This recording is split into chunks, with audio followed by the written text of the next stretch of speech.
Salut, j'espère que vous allez bien. Je suis ravie aujourd'hui de vous retrouver pour une toute nouvelle vidéo et c'est une vidéo que j'avais envie de vous faire depuis un petit moment, mais je me suis dit mais non Camille, t'as pas assez de livres pour en faire l'objet d'une vidéo. Et après je me dis mais finalement est-ce qu'il y a un objet minimum de livres à avoir pour faire une vidéo? Je ne pense pas. J'avais envie de vous faire cette vidéo donc je me suis dit mais t'as envie, fais-la. Je vous retrouve tout simplement pour vous présenter des livres des sagas du coup dont j'attends impatiemment la suite, mais parfois impatiemment depuis plusieurs années. Donc je me dis mais s'il vous plaît sortez-moi la suite de ces sagas, je la veux. Donc en tout cas je vous retrouve aujourd'hui pour vous présenter ces livres où j'ai lu les tomes et où j'attends la suite. Nous allons commencer avec une petite exception, c'est-à-dire que je n'ai pas lu le tome 3 mais j'attends déjà le tome 4. Il s'agit du livre Les Chroniques de l'érable et du cerisier écrit par Camille Monceau, publié ici aux éditions Gallimard Jeunesse. Alors c'est un livre qui fait partie de mes piles à lire de saison depuis un petit moment, mais je crois qu'en fait c'est le fait que le tome 4 ne soit pas encore sorti, parce qu'en fait j'avais lu le tome 1 et le tome 2 à la suite d'une traite et j'avais adoré, et là j'ai vraiment envie de me replonger dans cet univers d'un coup et à la suite pour clôturer cette saga. En fait j'ai très envie de lire le tome 3, mais je sais que si je lis le tome 3 je vais avoir un goût de trop peu en me disant je veux aller lire le tome 4 parce que c'est vraiment ce qui s'était passé pour le tome 1 et le tome 2, donc je pense que c'est ça qui me bloque de lire le tome 3. En tout cas ici nous y suivons Ichiro dans un Japon du XVIIe siècle si mes souvenirs sont bons. C'est un petit garçon qui a été abandonné auprès d'un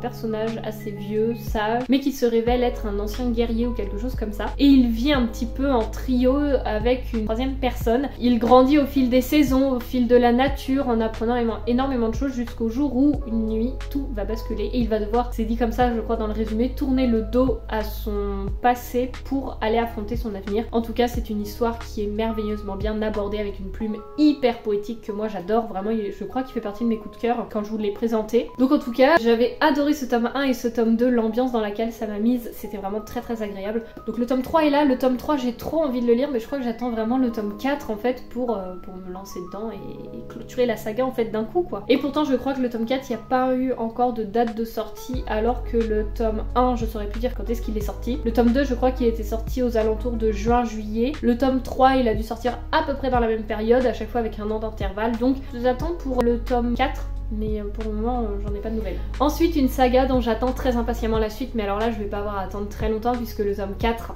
qui clôture la saga, ça me fait mal au cœur, va sortir au mois d'octobre. Il s'agit de Mémoire de la forêt. Encore une fois je vous présente que le tome 2 et le tome 3 parce que le tome 1 c'est ma maman qui l'a. C'est écrit par Michael Bras-Arnaud et publié aux éditions L'École des loisirs, mais dans la collection 9, où ici nous y suivons Archibald Renard qui est donc un renard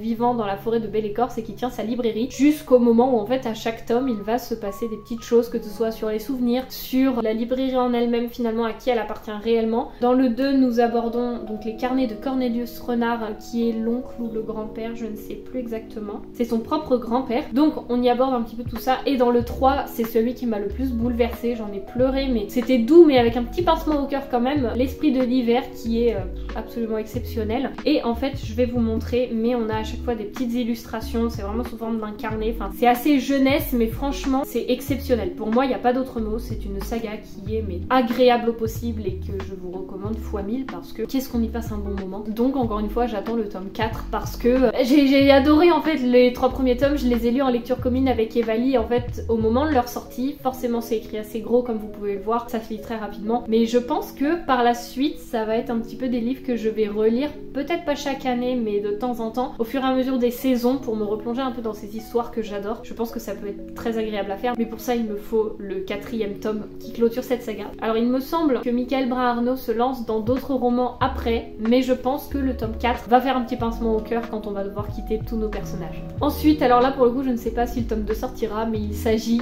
d'une saga, enfin d'un tome 1 que j'avais adoré. Le premier que j'avais lu de cet auteur auto-édité et qui a fait que je me suis lancée dans tous ses autres romans. Il s'agit de Wakamantis, écrit par Tom Pandore. Alors au moment il mettait encore son nom et son prénom sur les livres, mais maintenant c'est Tom Pandore. Donc le tome 1 c'est Lagoya, je sais pas comment est-ce qu'on prononce, et donc c'est exceptionnel. Il faut savoir que ce tome 1 est exceptionnel. Et dans cet univers nous y suivons Naya Vargas, donc une jeune lycéenne, où lors d'une excursion, d'une sortie scolaire, elle s'évanouit et se réveille dans un tout autre monde, le monde de Malaoy. Je crois qu'on prononce comme ça encore une fois. C'est un archipel où les villageois vivent en harmonie avec la nature, où les hommes vivent complètement dans la nature et sont capables de communiquer avec les animaux. Elle va alors entrer dans un parcours initiatique, celui de Lagoyoa, je crois qu'on prononce comme ça, pour tenter de devenir elle aussi une Wakamantis jusqu'au jour où elle va apprendre que finalement sa place était déjà toute tracée dans ce monde évidemment, sinon c'est un petit peu le schéma narratif on va dire du livre fantastique. Et en fait sa présence va réveiller les démons du passé, donc elle est loin de deviner qu'elle va déclencher énormément de choses et qu'elle se trouve alors dans une position où ça doit être elle qui résout tout ça. Selon moi, je pourrais comparer ce livre à Tiziri de Alexiane Delis qui lui-même est comparé à Avatar puisqu'on est totalement dans le même univers. Il est sorti en 2020 donc je l'ai lu, ça fait 4 ans. J'avais adoré et en fait le tome 2 n'est toujours pas sorti. Pourtant j'avais lu d'autres livres de Thomas, ils sont trop hauts, vous ne les voyez pas. Mais j'avais lu l'Atlantide, j'avais lu La magie des Valkyries et il me semble en avoir lu un autre mais je ne sais plus, ou si je l'avais lu peut-être en bêta lecture. Mais en tout cas j'aime beaucoup sa plume. Thomas, si jamais tu passes par là, vraiment quand est-ce que tu sors le tome 2 de Wakamantis s'il te plaît, parce que j'y tiens toujours à ce tome 2 et je l'attends encore impatiemment parce que franchement le tome 1 était quand même de très bonne qualité. Les autres aussi, mais Wakamantis reste quand même pour moi dans le haut du panier. Et le dernier livre que je veux vous parler aujourd'hui, je ne sais pas si un jour on verra le tome 2 et en ce moment je trouve qu'il ressort, je le vois plus sur les réseaux alors que ça fait quand même 4 ans qu'il est sorti. Ça s'était tassé un petit peu et là je le revois dans des piles à lire, dans des vidéos où des personnes en parlent. Mais moi je me dis mais quand est-ce qu'on me sort le tome 2 parce que j'avais trouvé ce tome 1 exceptionnel. Il s'agit de Moitié d'âme de Anthelme Hochkorn. C'est publié ici aux éditions Gulfstream. Ici on est dans un univers où la magerie n'obéit qu'à un seul principe, c'est qu'elle ne peut se pratiquer qu'à deux. Et en fait on y suit le personnage de Liutgard qui est promise à quelqu'un et elle refuse, donc elle s'en va de chez elle. Et elle tombe alors sur cette petite troupe, ce petit groupe de caravaniers qui finalement parviennent à la sauver, à la récupérer et à l'accompagner. Et alors là on se lance dans un univers absolument exceptionnel et dans une aventure quand même assez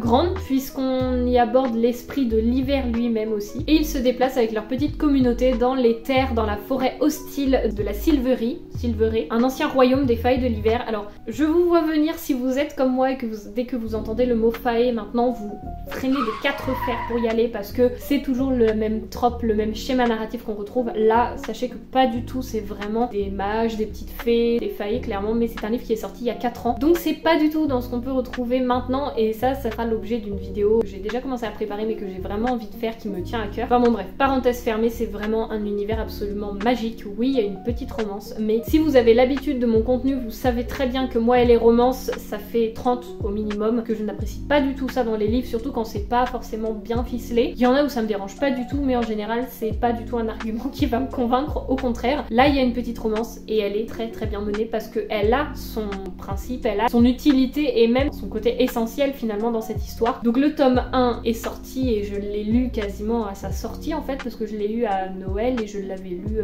dans la foulée. On est donc sur la saga des chroniques des 5 trônes, donc je pense qu'on aura 5 tomes, mais encore une fois on attend déjà le tome 2 avant de dire qu'il y aura 5 tomes, mais j'attends toujours avec grande impatience et croyez-moi c'est un livre qui restera dans ma bibliothèque pendant très longtemps, voire toujours parce que c'est un livre qui est très important pour moi au-delà de l'histoire en elle-même ou de sa signification au moment où je l'ai lu. Mais du coup j'attends vraiment impatiemment le tome 2. Si jamais vous voulez qu'on se lance à un petit peu harceler la maison de l'édition pour demander le tome 2, moi c'est avec plaisir que je me joins à vous.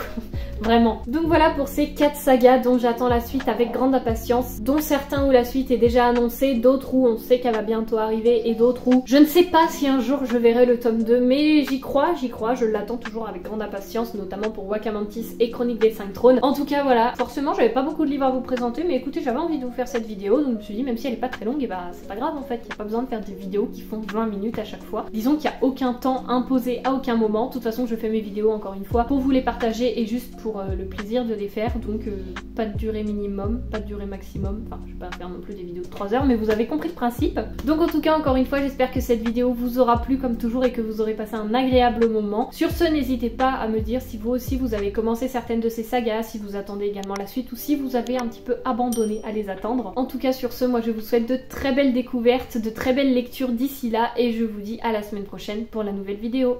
Salut!